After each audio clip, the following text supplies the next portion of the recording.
because we want people to have that confidence to know that they can make a long-term investment and get that long-term return.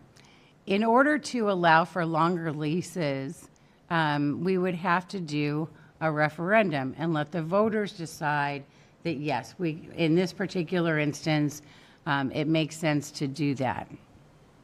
We've had some great conversations with Brett Pettigrew from the City Attorney's Office, and Brett is here today to listen, answer questions as needed, and really take our feedback into consideration as he hopefully moves forward with developing the language for the referendum.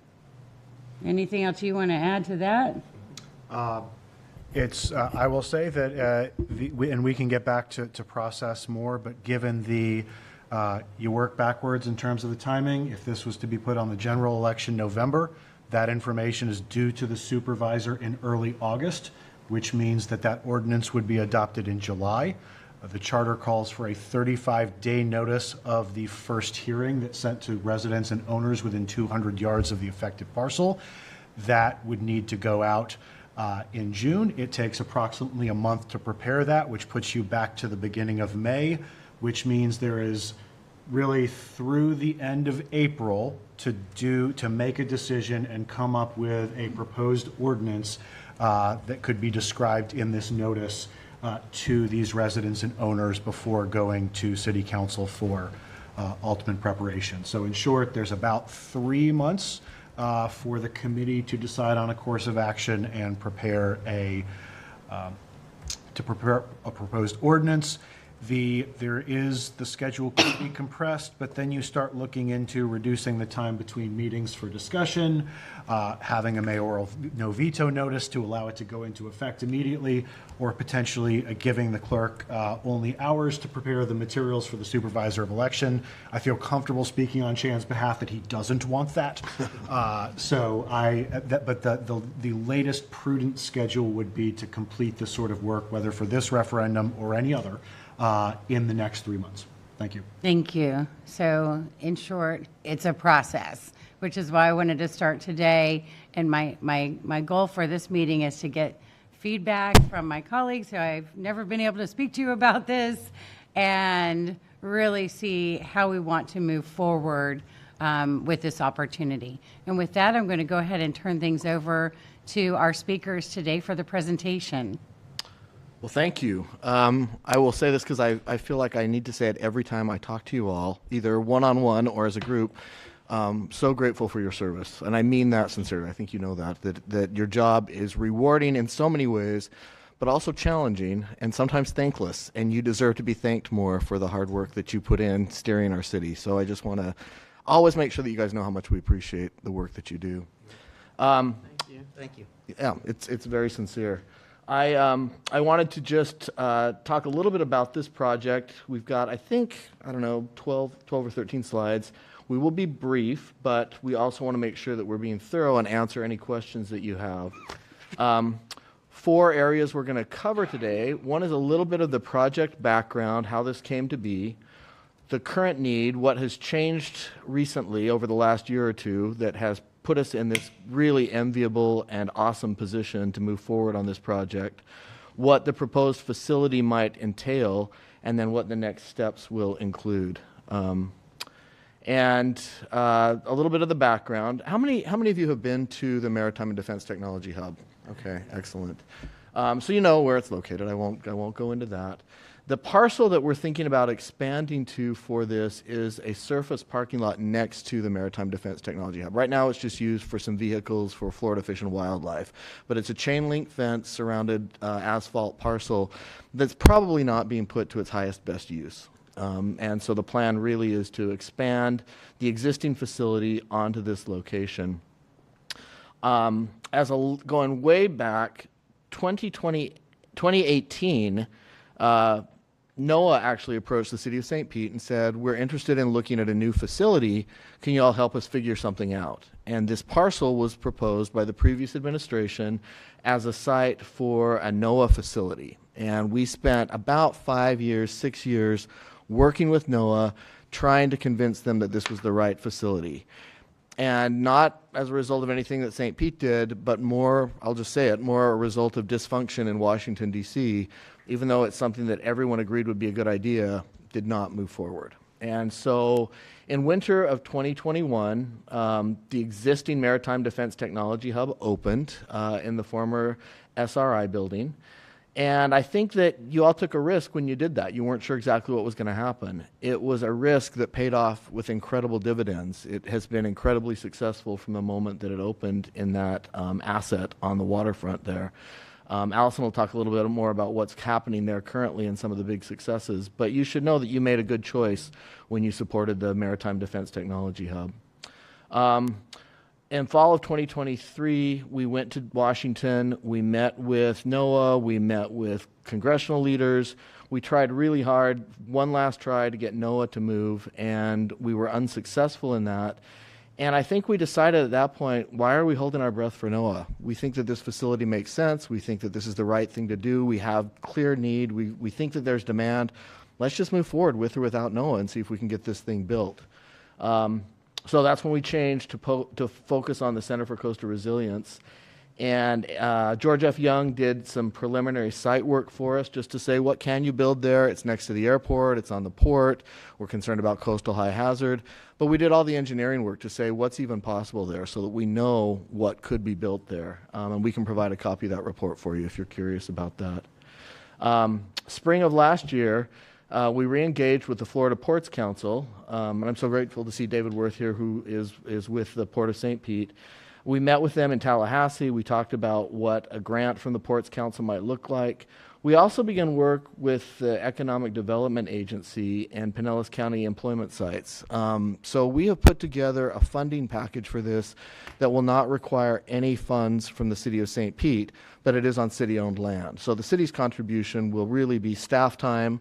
My colleague now in the COC Homeless Leadership Alliance Board, Councilmember Fig Sanders, always reminds me, just because we're not asking for money doesn't mean it doesn't cost the city something. And so there will be some staff time associated with this, but we're not asking for money out of the general fund. We're not asking for money out of a CRA. We're not asking the city for a penny. We found some other funding sources for this.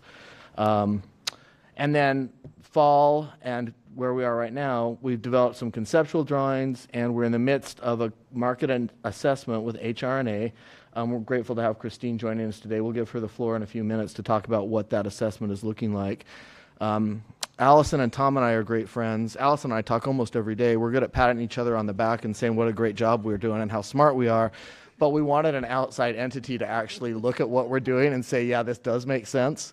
And so we're grateful to have brought HRNA, a renowned expert who does this stuff all the time around the country to really validate some of the assumptions and look at what we're doing. With that, I'm going to turn it over to Allison. Thanks, Jason. I'll also say we also bicker a lot. It's a very familiar relationship. We thought it would be useful just to recap a little bit about the hub, and I know many of you and all of you are very familiar, so I won't take too much time, but also to provide sort of the contextual information of why we thought a couple of years ago started to really refocus to work independently of NOAA, though keeping them in mind in the future. So the hub is the old SRI building, built in 2009, 32,000 square feet, a little over that, a two-story building with then a mechanical level and what we call fondly the shed, a building out in the parking lot. We converted it in November of 2021 to the hub, did all the improvements to the facility, and launched it in January of 2022. So we are in our fifth year of operation. There currently are 20 tenants. We like in the building to leverage what's called the triple helix of innovation. So though we're predominantly oriented around growing our private industry partners, our small businesses, both ones that have been here, but also ones that we've been bringing into the community to hire local folks. We also like the combination of academic and government. So we do have the Florida Flood Hub for Applied Research and Innovation, which Tom will speak about, Florida Fish and Wildlife's harmful algae bloom team, which I just think is amazing to have in there, who are leveraging both biological, so they're collecting samples and are leveraging our bench labs, but they're also working with artificial intelligence. So imagine having scientists next to technologists and all the interesting hallway conversations that happen, and some of the partnerships that have come from that. Currently, actually, we just updated this number. We submitted the slides before we finished our report for this year. We're now at 91 full-time jobs and a little over 132 secondary and occasional work locations. Those are folks that maybe their businesses allow them to work from home, so we consider them a secondary worker, or some of our partners do actually bring in teams for special projects, such as a sail drone deployment, and we refer to them as occasional work location people. We also took seriously, and we actually have it in the lease of all of the tenants, that they must participate in our community. That was a downside potentially of the previous tenant, that nobody really knew what was happening and didn't feel the connectivity. So one of the areas in which our tenants can be connected is through providing exposure to young people about jobs. So many of the jobs that are happening in that building are not necessarily jobs you would ever hear about in your normal everyday life. And so we host a lot of school tours, youth tours, summer tours. We also do, so I gave you a couple examples. Shirley Proctor Puller Foundation does some amazing job prep work. So we not only leverage the hub, but then we leverage our partners around. So we actually took students through the hub, met with stuff, then they went over to the Coast Guard, then they went to USF, and then they went to Johns Hopkins. So they got a real good cross-section, and that's what we're able to do with the hub being kind of the epicenter. Working with local high schools, we also work with all the colleges and universities in the area. We also host tech exchanges monthly. This was an opportunity to share what's happening in the technology area in the building and also convey that to our community members. We actually, this last year, did some partnerships with the ARC Innovation Center. Some of you may know we took a step in helping to manage that for 3 months during the transition there. So we actually did some reciprocals because we wanted to cross-pollinate the work that was happening there with the work at the hub. One of the most interesting parts, kind of the cool part of our job, is the fact that we are in a secure deep water port, and had the opportunity this year to host a number of maritime tests and evaluation and demonstrations. So some of the pictures are on the right there for you. Sail drone is a fantastic tenant of our building, and something that we learned a lot about, and you'll hear in the discussion about the expansion, the need for that water operational access. So workshops on the first floor that lead you into the secure deep water area, not only for our private industry, but I think Tom will talk about it for our academic partners as well. You also see that we were able to bring in on the right there in the middle another industry partner, not currently in the hub, but we're able to host them for test and evaluation, which then they provided some access to our partners so they can learn about it. So it was a really good kind of information exchange. The bottom right is a story with that ship that I'm really proud of. Last year, USF, College of Marine Science, had 2 spar buoys that needed to get out into the Gulf. And a spar buoy is very large. I'm just going to huge, and needs a specialized ship to deploy those with a crane on it. They, at the last minute, had a ship that would normally be working up in the north part of the Gulf become available. But that ship needed a place to stage, do a crew change, and operate while they were helping to deploy the spar buoy. And called David, and we coordinated with David in the port, and we were able to host it. And Tom's team was able to get those spar buoys out over last year's Christmas. The other piece of it was that one of our tenants in the building is Digital Twin Marine, and they do full digital twins of commercial shipping vessels for maintenance and repair and such. They looked out the window and they said, oh, that parent company of that ship is one of our clients. They picked up the phone, they called them, and they said, hey, your ship is in our backyard. We haven't scanned this ship. If we go and do that, we won't charge you travel. And so they got a job out of it. So that Saturday, that picture is actually from a Saturday, they went in and scanned the ship while it was there. So those are the kinds of serendipitous kind of connections that happen at the hub that we want to lean into. Another one that I will highlight is the NOAA Ocean Enterprise Accelerator. This is a $13.9 million grant that, because we have the hub, we were able to be a strong partner with 6 other partners around the country.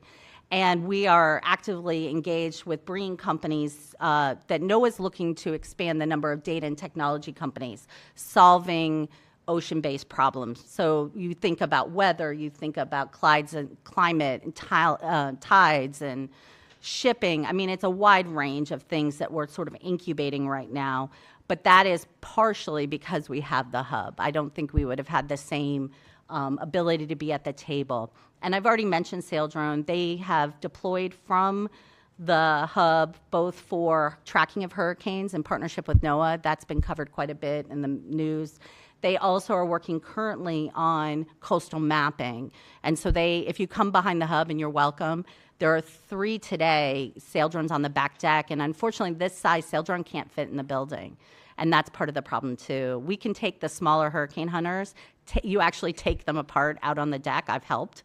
And then roll them into the building. But the bigger ones can't. And a lot of the companies that we've talked to who are interested in that kind of capability, our little one-bay workshop isn't enough. So it's a real opportunity for future. And we have a pretty robust pipeline of folks interested. So I'm going to turn over to Tom a little bit to share more. Okay. Well, thanks, Allison. And again, I appreciate being here as well. You guys are great. And for the record, I've never heard Allison and Jason bicker. But anyways, I do want to talk a little bit about the Flood Hub before I get to this slide, because we're very fortunate to be housed in the Maritime Defense Technology Hub.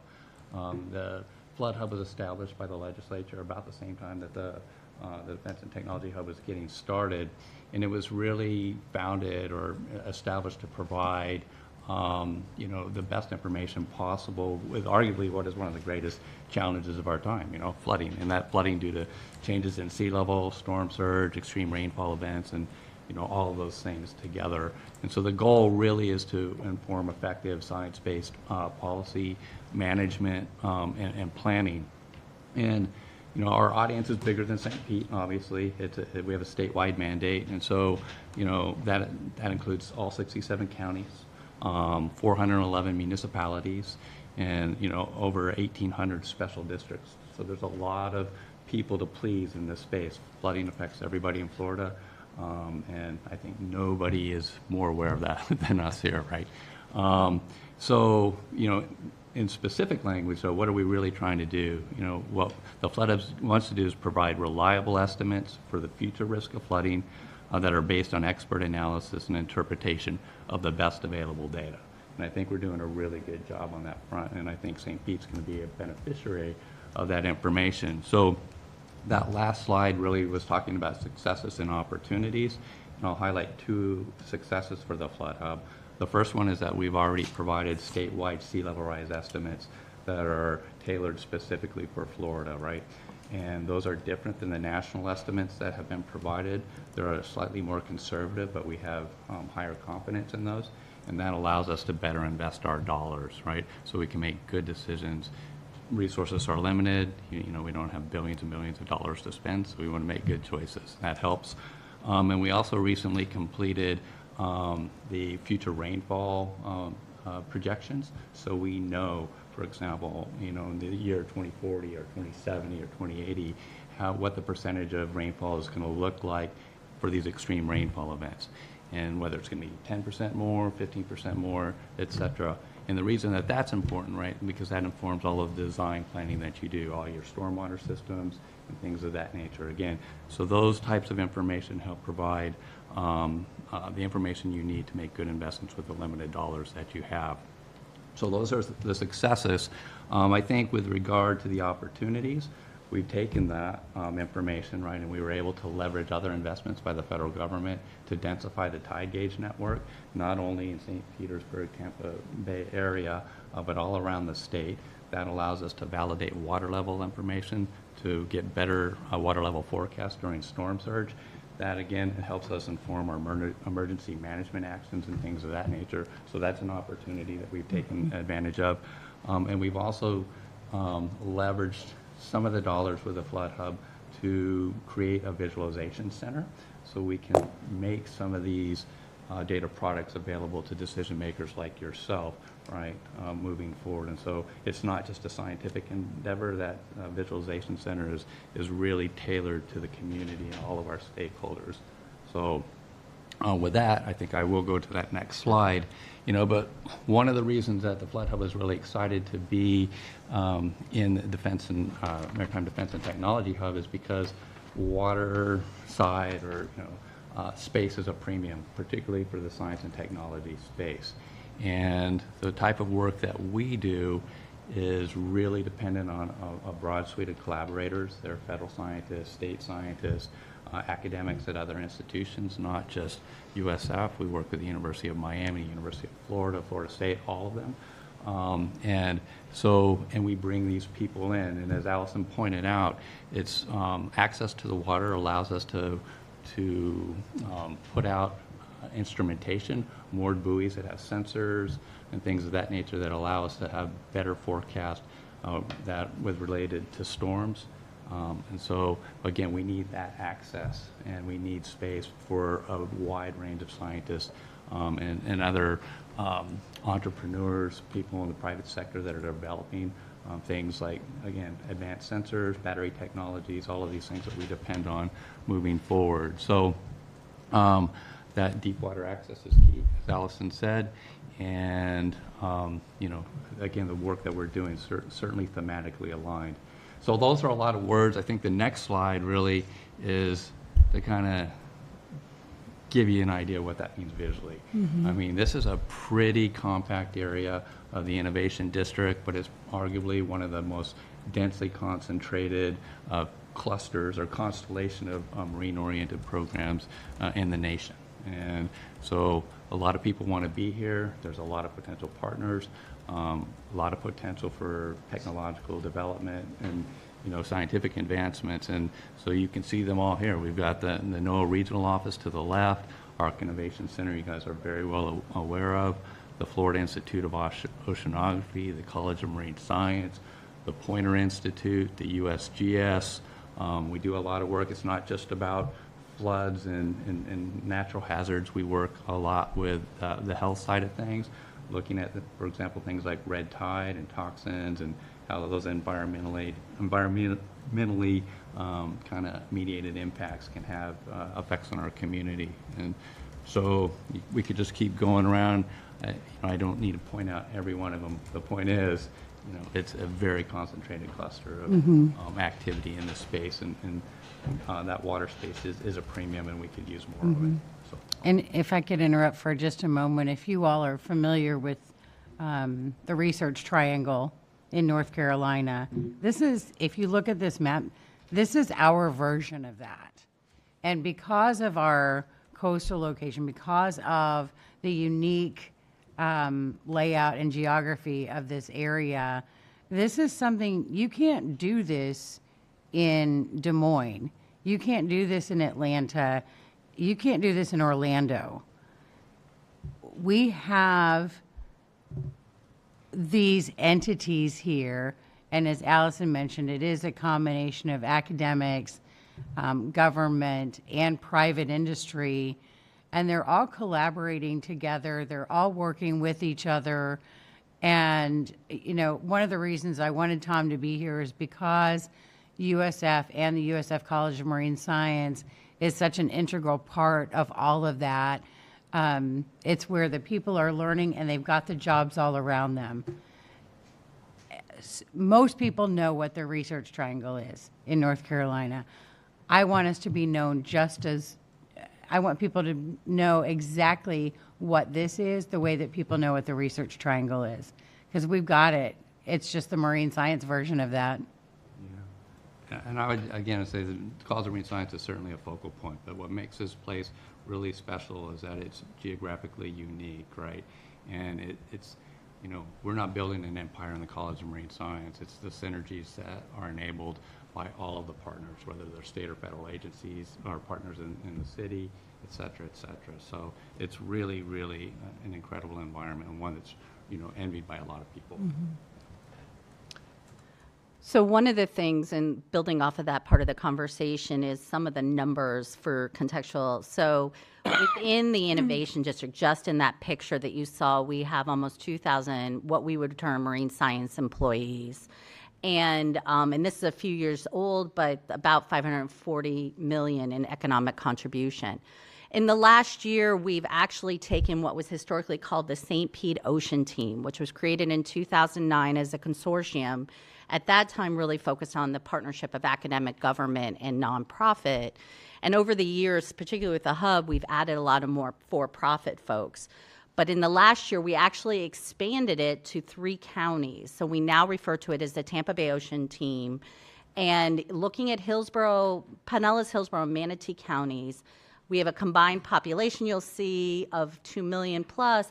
The economic impact of what we're now calling the ocean economy, a little broader than marine science, just to make sure that we capture all the components, you can see is 3.2 billion in wages earned by businesses working in that field. That could be everything from commercial shipping to habitat protection to some of the innovation technology that we're talking about, and about 6.1 billion in GDP contribution. Included in the packet was a one-pager that we are collectively working on, and it's called, we're referring to it as the Tampa Bay Ocean Strategy. And it's an opportunity using St. Pete and the Innovation District as the, for lack of a better term, hub of this conversation, the epicenter, because we have such a concentration, but really getting everybody on the same page, showing, demonstrating to everyone what the impact is.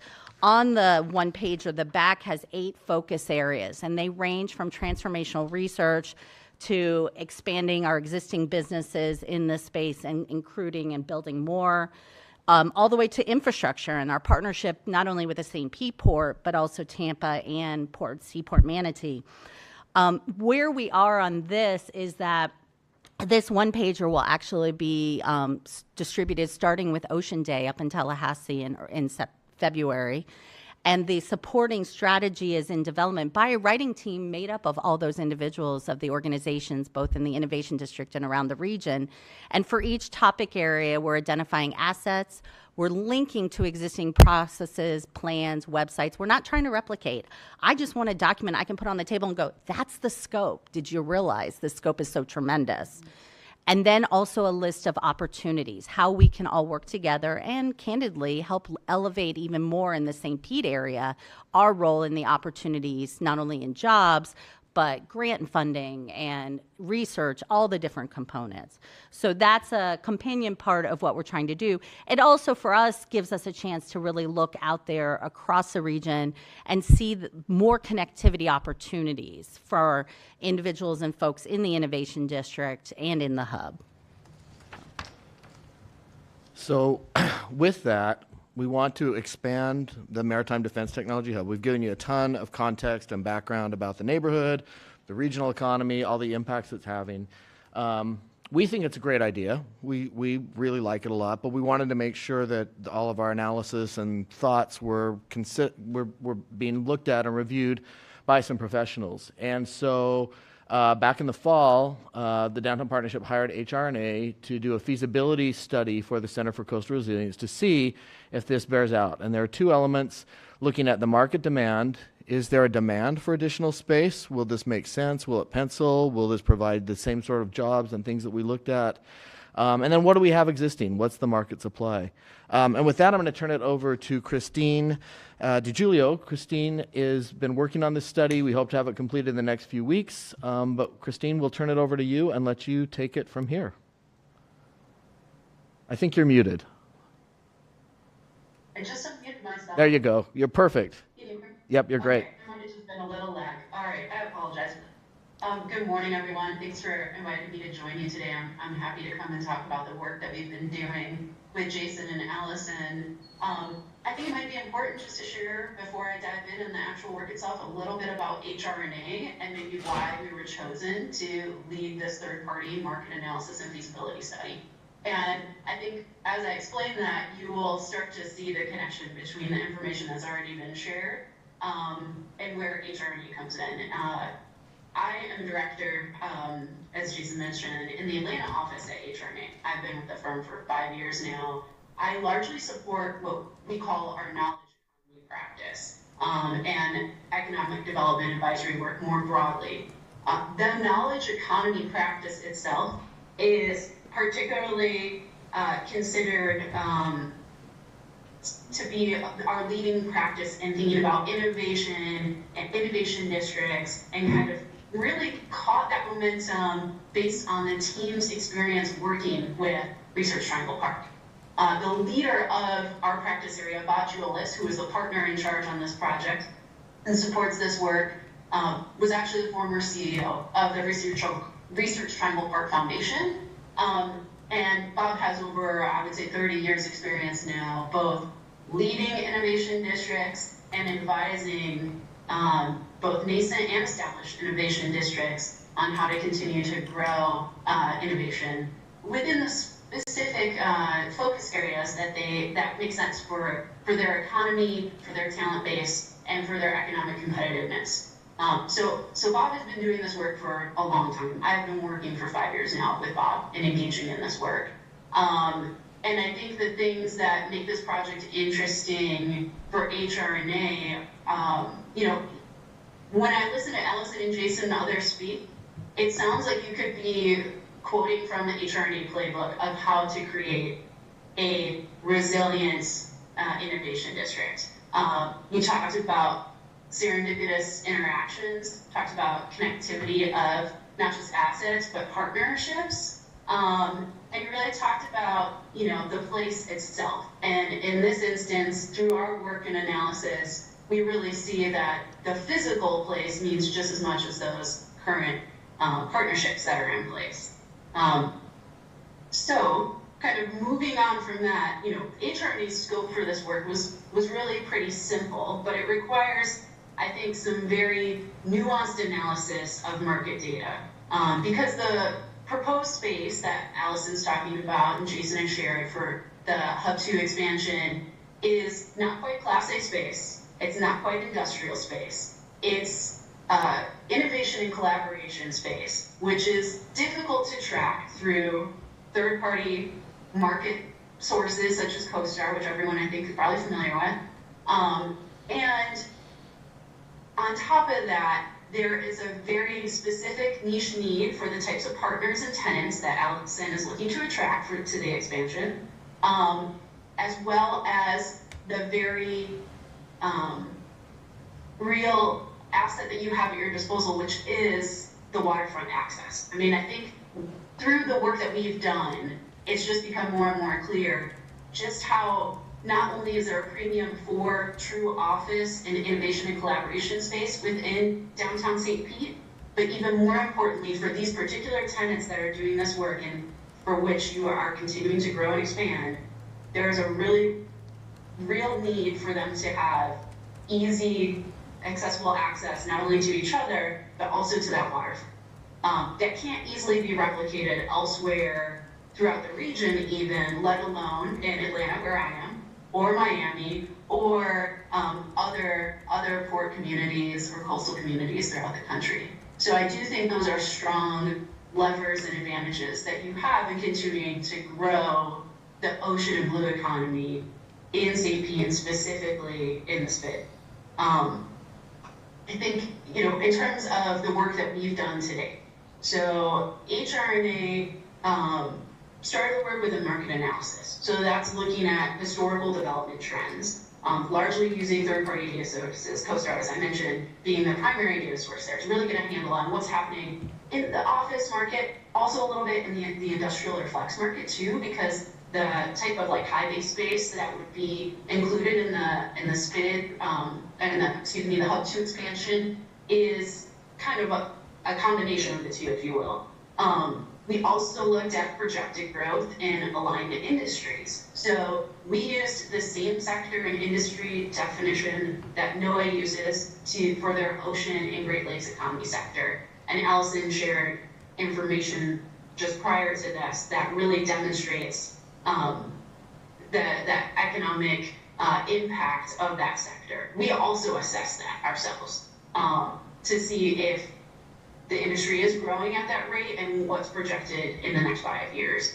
And then we also looked at current and prospective tenant demand, and that included both talking with stakeholders who were engaged and maybe already had space within the current hub facility, but were looking for additional space and having difficulty finding it, to be frank, or prospective tenants, folks that the team has actually had to turn away or locate and assist in locating in other spaces throughout St. Pete to accommodate their needs because there just isn't current space in the current hub facility.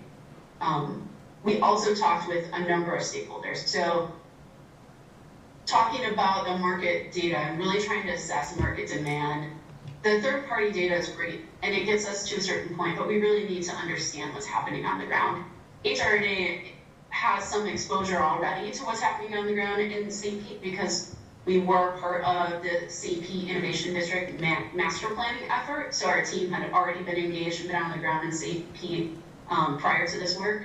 But Jason, Allison, and others connected us with key stakeholders who could both inform some of the larger industry and economic trends that are happening in St. Pete, but also those market trends. And specifically, Wendy Giffen, a director at Cushman & Wakefield, has been really helpful in helping us think through both not only the premium for office space, but in this very kind of niche type of office and collaboration space for a very particular tenant, what are those tenants realistically willing to pay? And what does that availability for similar comparable space in the market and in the region look like?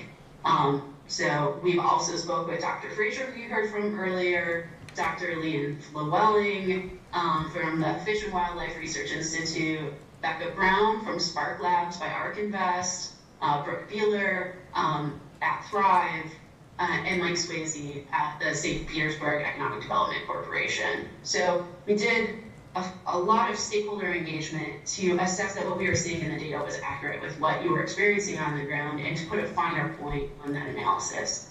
And I would say overwhelmingly what we saw was continued growth forecasted in the ocean and blue economy sector. There's community support and a desire and need for additional collaboration space specific to maritime and defense, but also just broadly for entrepreneurs and innovators in St. Pete. And every partner that we talked to recognized the importance of utilizing the waterfront for its highest and best use, which I think we all agree the existing parking lot is not the highest and best use, and that this particular expansion has an opportunity to continue to build on the success of the prior hub facility. Hey, Christina. Oh, sorry. I'm sorry. I'm just going to stop you for a moment. We do have one of our committee members, Vice Chair Harding, who has to leave in a few minutes. And I wanted to, before you continue, this is wonderful, by the way, but I wanted to give Vice Chair Harding an opportunity to ask questions or make any kind of remarks or provide feedback before he has to exit. Perfect. Absolutely. No problem. So, Councilmember Harding, did you? Yes, and thank you, Chair. I appreciate the opportunity, and I apologize. And my daughter has a doctor's appointment to look at an MRI, so I'm going to scoot out in just a couple minutes. She, of course, is 17 and will recover by tomorrow anyway, but we're still going to go. And thank you for letting me interrupt. And Allison, I am beyond impressed with what you all have been able to do, and I am fully supportive of moving forward. My questions, Rob, are more background questions on the city. I have three, and just so I understand, the city owns the property and the building. We own it in its entirety. James, thank you. There. Morning, James Corporate City Development Administrator. Yes, Vice Chair Harding, the city owns the property where this is located, as well as the hub, where the hub building is right now. Okay, and it's treated as an enterprise entity? Correct. And And does the city subsidize it in any way, or does revenue from rents cover the cost of it currently? I would consider it a subsidy in the sense that we charge approximately $5 a square foot for the building. Right. With the hub having the opportunity to capture the difference, and that goes to help fund the innovation district. I don't know if you want to share anything. And again, I'm supportive. I want to get the picture of the level of participation financially from the city beyond the enterprise part of it.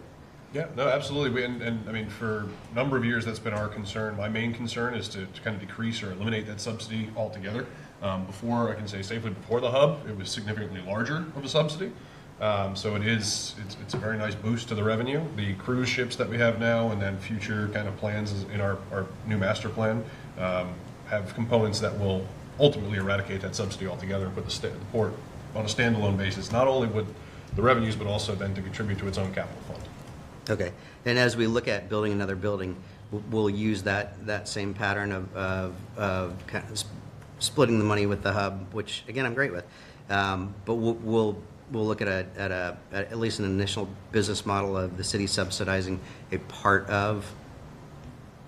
The idea for Hub 2, what we'd like to get to is that it would be a long-term lease at a nominal rate, but then the innovation district would be responsible for all maintenance. Okay, and all right, insurance. that's what I was getting at. It would basically cover all costs related to the building. Okay, yeah, I just want to understand the business model better. Yeah, if I may add, so we pay $5 a square foot on a monthly lease rate or license agreement rate. We also do rent from the airport, the visitor parking, access to the visitor parking lot across the street. We're responsible for all maintenance and repairs to the building. There was, when we first took on the hub, a facility assessment that had been conducted and revealed some large-scale issues with the building. And there had been a $250,000 fund set up that allowed us to get reimbursed for some of the more capital expenses related to that. There's still money in that fund, and we work in coordination if there's an expense that makes sense to draw against that fund, but we have not exhausted that fund. Perfect, that's what I was wondering about. Thank you, Allison. Thanks, Susan. Thank you very much, and I appreciate you letting me interrupt. Chair, thank you very much for the opportunity. Yes, and if I could add to that, the previous tenant of that building did not keep up with the maintenance the way that we would have Allison. liked, I took it to her, which. We got to hear about the HVAC. Oh, yeah. over the years. The chiller story is one for the ages. But that was so that, because why would you want to put that on the new tenant? Yeah. To correct all the mistakes of the old one, you know? So that was set up. But what we have is a subsidy in the form of reduced rent that turns out to be a win for everyone. I also wanted to bring up quickly David Worth, in case you hadn't mentioned, introduced, so I want to make sure everyone knew who you were.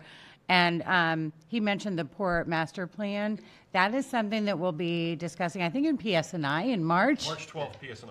Yeah, so with that on the horizon, this conversation today can help give